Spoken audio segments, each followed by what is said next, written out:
அனைவருக்கும் வணக்கம். இன்றைக்கான கேள்வி என்னன்னா, பணம், புகழ், பதவி, அந்தஸ்து, வசதி, வாய்ப்புகள் அப்படின்னு ஒருத்தர் வாழ்ந்துட்டு இருக்கார். இன்னொருத்தர் கஷ்டப்பட்டுட்டு இருக்கார். அவர் பணம் இல்ல, ஏழ்மை, ஒரு ஒரு விதமான பதவி கிடையாது, அவமானம், ஏழ்மை அப்படிங்கிற ஒரு சூழல்ல இன்னொருத்தர் வாழ்ந்துட்டு இருக்கார். கஷ்டப்பட்டுட்டு இருக்கார். அவர் சந்தோஷப்பட்டுட்டு இருக்கிற மாதிரி வருது. இப்ப இந்த இருவரில் யார் ஞானத்துக்கு வேகமாக வருவார்கள் அப்படின்னு ஒரு கேள்வி கேட்கப்பட்டது. ஸோ நம்ம ஏற்கனவே ஒரு வீடியோல பார்த்துருக்கோம். சமநிலை சமநிலைன்னு. ஸோ 2 பேருமே சமம் தான். இதுல யாரு புரிஞ்சுக்கிறாங்களோ அவன் வந்துருவான்.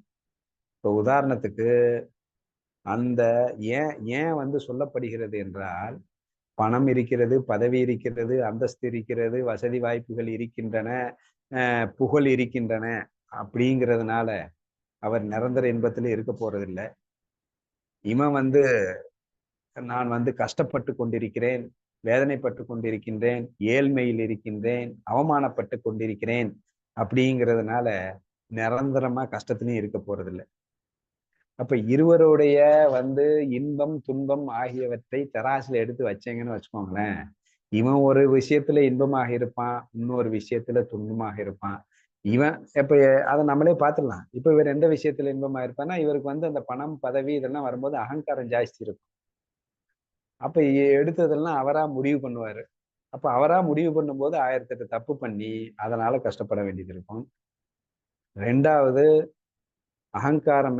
அதுக்கப்புறம் இந்த கம்ஃபர்ட் அப்படின்னு சொல்லிட்டு, இந்த வசதி வாய்ப்புல அடிக்ட் ஆயிட்டு, கொஞ்சம் ஒரு சூழல் மாறி ஒரு கஷ்டம் வரும்போது, எங்கேயோ வெளியூர் போறாரு, ஏதோ வரும்போது, ஒரு கஷ்டம் வரும்போது என்ன ஆகும் அப்படின்னா, அத தாங்க முடியாம கஷ்டப்படுவாரு. எளிதாக நோய் வந்துவிடும். மன அந்த அகங்காரம் இருப்பதனால், அது ஓவரா எல்லாரையும் ஆட்சி செய்கிறேன் அப்படின்னு மனநோயினாலும் வரும். இந்த கம்ஃபர்ட் லிவிங்கிற பேர்ல எனக்கு எல்லா வசதி வாய்ப்பு இருக்குங்கிற பேர்ல தனக்கு எல்லாம் வசதியிலேயே அனுபவித்து எல்லாத்தையும் சாப்பிட்டு, அதனால் ஒரு உடம்பு உபாதை, நோய் அப்படின்னு ஒரு கஷ்டப்படுவார். அப்ப அவனுக்கு பார்த்தா ஒரு சைடு இன்பமாக இருக்கிறது பார்த்தா, இன்னொரு சைடு கஷ்டமாக இருக்கிறது. அதே இது இந்த ஏழ்மையில இருக்கிறவனை பார்த்தா, அவனுக்கு ஒரு சுதந்திரம் இருக்கிறது. ஸோ யாரும் அவருக்கு சுதந்திரம் இருக்காது. ஏன்னா பெரிய கோடீஸ்வரர், அவர் இப்படிதான் இருக்கணும். அவரை 100 பிரபலமானவர், அவரை 100 கண்கள் பார்த்து கொண்டிருக்கின்றன அப்படிங்கிறது. இவன் அப்படிலாம் இல்லை. யாரும் கண்டுக்கிறது இல்லை. என்ன சொன்னாலும் எவனும் கேள்வி கேட்க போறதில்ல, எவனும் மதிக்க போறதில்லை அப்படின்னா, அவன் முழுமையான சுதந்திரத்தில் இருக்கிறான். அது இன்பம். அதே சமயம் இன்னொரு பிளஸ் அவன்கிட்ட நம்ம பார்த்தோம் அப்படின்னா, அகங்காரம் கம்மியா இருக்கும். அதனால நிறைய முந்திரி முந்திரி கொட்டை மாதிரி நான் சொல்றதுதான் சட்டம் அப்படின்ட்டு அகங்காரத்துல வீம்பு பிடிச்சு சில செயல்களை செய்து அதன் மூலியமாக கஷ்டம் வராது. ஸோ அப்ப அகங்காரம் கம்மியா இருக்கிறது. மேலும் அவனிடம் இன்னொரு ஒரு பிளஸ் பார்க்கணும் அப்படின்னா நோய் இருக்காது. ஏன்னா அவன் உழைச்சிட்டு இருக்கான். ஏன்னா கம்ஃபர்ட் இல்லை. ஸோ வேர்வை எந்நேரம் வந்துகிட்டு இருக்கு. ஸோ நிறைய சாப்பிட்றது இல்லை. ஏன்னா பசிக்கு பசிக்கு மட்டும்தான் அங்கே சாப்பாடு கிடைக்குது. எக்ஸ்ட்ராலாம் கிடைக்கிறது இல்லை அப்படின்னு பார்க்கும்போது ஒரு வித ஆரோக்கியத்தில் இருப்பான். அதே மாதிரி அவருக்கு பார்த்தீங்கன்னா பொறுப்புகள் ஜாஸ்தி இருக்கும். ஏன்னா பணம் இருக்கு, பதவி இருக்கு, 4 பேர் வருவாங்க. பதவியில இருக்கிறப்போ இவனுக்கு ஒண்ணுமே இல்லையே. அப்போ பொறுப்புகள் கம்மியா இருக்கும்போது அதில் இருக்கிற அந்த டென்ஷன், அந்த கமிட்மெண்ட் அதெல்லாம் இவன்கிட்ட இல்லை. அதனால இவன் இன்பமா இருக்கிறான். ஸோ அப்போ இன்னொரு சைடு பார்த்தா கம்ஃபர்ட் இல்லை, வசதி இல்லை, அவமானம் சொல்லிட்டு ஒரு துன்பம். அங்க பார்த்தா ஒரு சைடு இன்பம், ஒரு சைடு இன்பம், துன்பம். அப்ப 2 பேருமே தராசுல வச்சு பார்த்தோம்னா, இன்ப துன்பத்தின் அடிப்படையில பார்த்தா முள்ளு கரெக்டா நிக்கும். ஏன்னா 2 பேருமே அஞ்ஞானி தானே. அப்ப 2 பேருமே அஞ்ஞானி அப்படிங்கும்போது, வசதிகள அகங்காரம் உட்கார்ந்து அவனை ஆட்டி படைக்கும். இவன் அந்த ஏழ்மையில இருக்கிறவனை ஏக்கம் உட்கார்ந்து ஆட்டி படைக்கும். இவன்ட்ட இருக்கிற பிளஸ் இவன் பார்க்க மாட்டான், அவன்ட்ட இருக்கிற பிளஸ் அவன் பார்க்க மாட்டான். ஸோ அப்ப 2 பேருமே ஒரு விதமான கஷ்டத்தில் இருக்கிறார்கள் என்பது உண்மை. அப்ப ஞானத்துக்கு வரணும் அப்படின்னா என்ன பண்ணணும்? கஷ்டத்தை உணர்ந்தா ஞானத்துக்கு வந்துடலாம்ப்பா அப்படின்னா, கண்டிப்பாக இருவரும் கஷ்டத்தை உணர்கிறார்கள் சமமாக. அப்ப இதுல எவன் வந்து தெளிவாக இது கஷ்டம், இந்த கஷ்டத்தை விட்டு நான் வெளியே வரணும்னு எப்போது பூரணமாக ஒரு தெளிவு வருகிறதோ அவன் முன்னேறிடுவான்.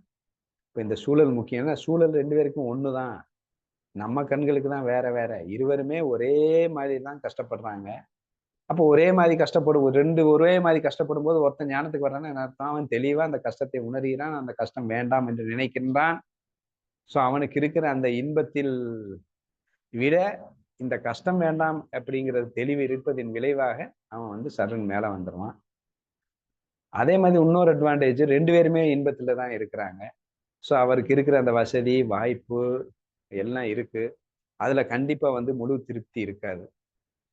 அப்ப முழு திருப்தி இல்ல அப்படின்னு சொன்னவொடனே, அப்ப அந்த வசதி வாய்ப்புகளை வைத்தே அவர் வந்து தெளிவாக அந்த ஞானத்தை அடைவதற்கு உண்டான ஃப்ரீ மைண்டடா, ஏன்னா அவனுக்கு கமிட்மெண்ட் இல்ல. சோ அவன் வந்து வேலை பார்த்து தான் இல்லைன்னா பெரிய கோடீஸ்வரன். சோ அவனுக்கு பாதை தெளிவாக இருக்கிறது. சோ அத அவன் கண்டுபிடிச்சிட்டான்னா தெளிவா அங்க போயிருவான். இங்க பார்த்தா இவனுக்கும் பொறுப்பு இல்ல, ஒண்ணும் இல்ல, எவனும் மதிக்கிறது இல்ல. அப்ப இவனுக்கு ஒரு சைடு அட்வான்டேஜ் இருக்கு.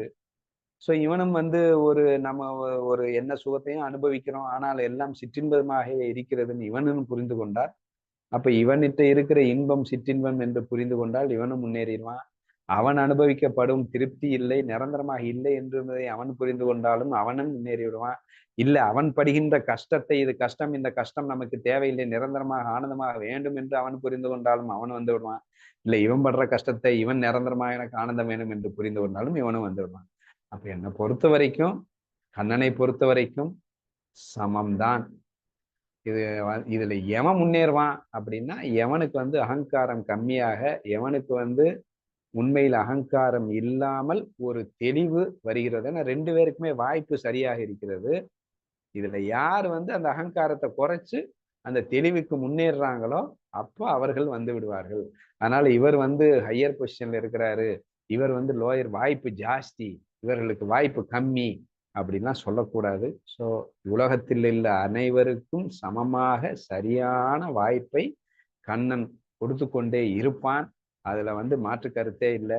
இதை யார் உணர்கிறானோ அவன் வந்துருவான். உணராதவன் அந்த வாய்ப்புக்காக காத்திருப்பான் அப்படிங்கிறத புரிஞ்சுக்கணும். ஸோ இதுதான் என்னுடைய பதில்.